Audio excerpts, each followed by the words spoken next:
So I have a next topic to discuss before we move into Metaverse or to Metaverse. The next big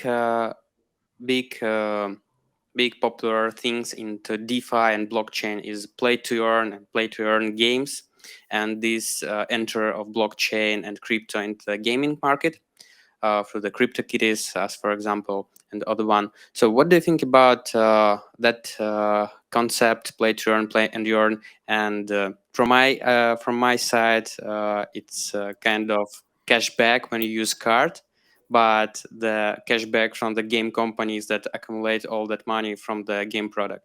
So is it will be it's as a upcoming big trends and big new model for all games, or it just like kind of local things into the gaming, or maybe it just mass adoption of sport mechanics?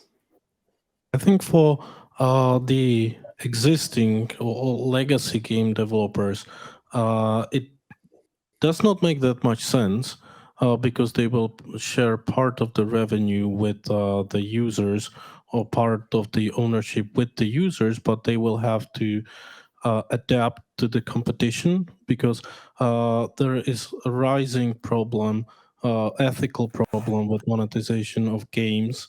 And some of my students wrote papers or diploma, bachelor thesis on that topic, like the monetization of the game and of gaming industry and the ethics of it.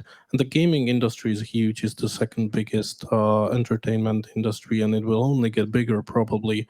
So I think that there will be a niche market which will attract people, and it will compete with the big studios. Yes, some of the big studios are experimenting with NFTs, and they will do it more, but I just don't think that they will call it NFTs because there's some backlash from their gamers, from their players, that they don't like it. They're the group of crypto enthusiasts and the group of gamers might not overlap completely. So I think that they might do something like that. They just won't call it NFTs, or most of the studios at least. And I personally think that this is the biggest topic for next year in crypto, and I would recommend anyone who likes games to try some and to make their own opinion, because there is a lot to be done.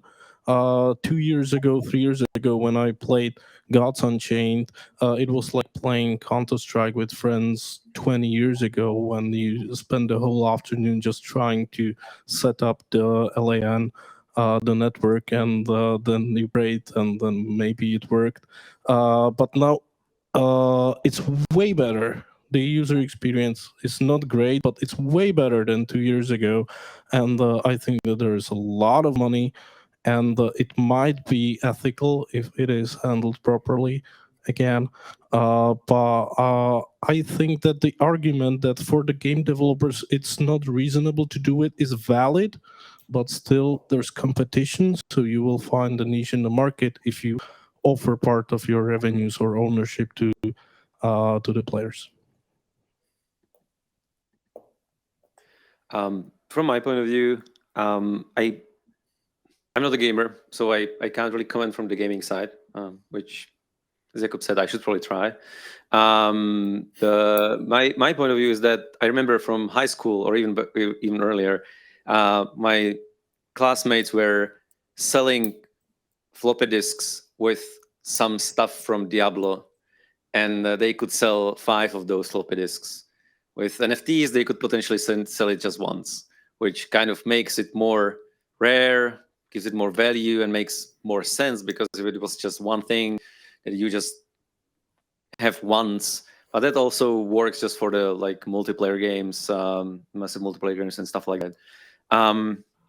So I think that NFT space makes sense in there more than play to earn, because that's more like probably like cashback. You pay something to play the game, and then you get something back if you play a lot. I had one more thought and I lost it, so that's probably all I can say.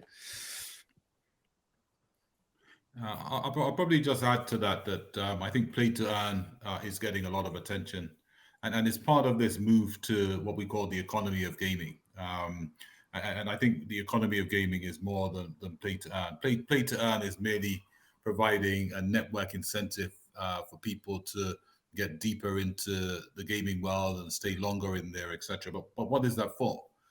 So it used to be to sell gaming licenses. Now, it's to extract data, and commerce and exchange and marketplaces in gaming. So, play to earn is really the first step, but there is an economy of gaming which is evolving, and I think that moves into sort of a wider marketplace of games and interoperability of games, which moves to this sort of global metaverse and how games will coexist in that. I think there's also a lot to learn. So I agree with the NFT side. So what you're seeing is that NFTs and tokens are offering the ability or providing capability for users to be able to hold value in games, and also exchange it. And that's interoperable, because if those tokens can then be swapped with other games or stored or part of a marketplace, then you start to have that economy of gaming building out. And I think we're learning a lot from play to earn and the gaming industry in that. But I also think that there will be a link to business, and the gaming. And I think one of the questions is, where's gaming going? So as I was saying, it used to be something that you do for leisure. Now, there's economic incentives to you can earn money from playing games. So then does a game become a business, right? Does a game become more of a gateway for an experience business, where I go in through a game, but I can actually hold my hold collectibles in there. I can hold my art in there. I can transact. I can collaborate with other people. And maybe that's the next question on the metaverse. But I think it's very, very interesting what's happening there, and I'm very keen to see how that sort of business model or the economy of gaming evolves, and the impact it has on other parts of the metaverse evolution.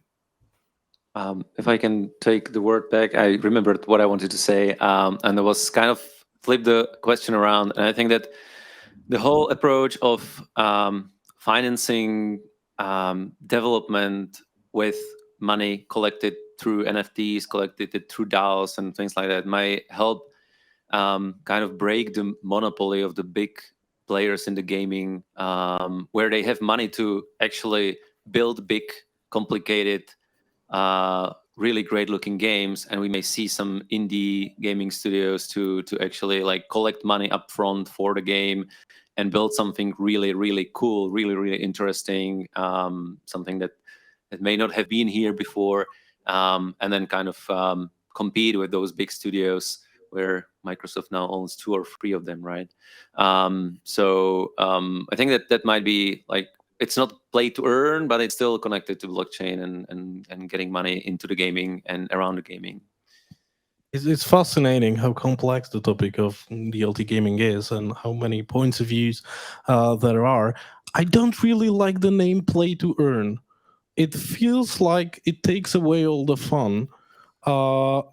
I am a gamer. I like playing games, and sometimes I pay hundreds, maybe thousands of dollars for in-game assets, downloadable content, and some booster packs and stuff. Games I play for years, and I spend quite a lot of money there.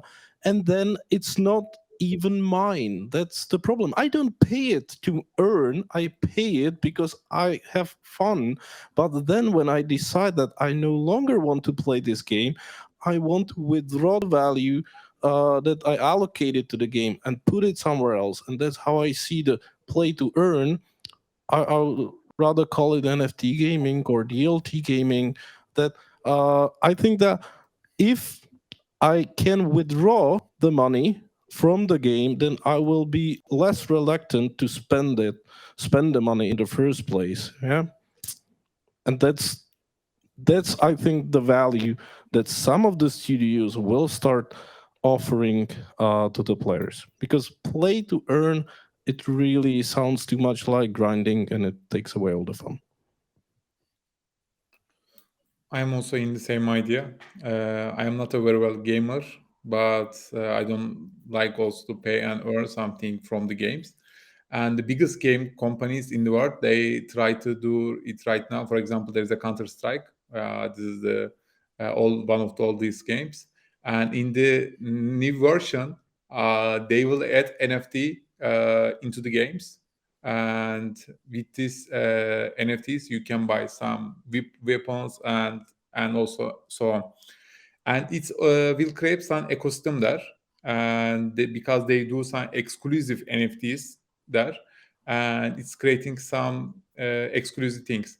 And it's when if I play the game, perhaps I will not feel that I am paying for the NFT there, because I am paying for that as a exclusive thing, as a for example, it's a specialized, personalized things.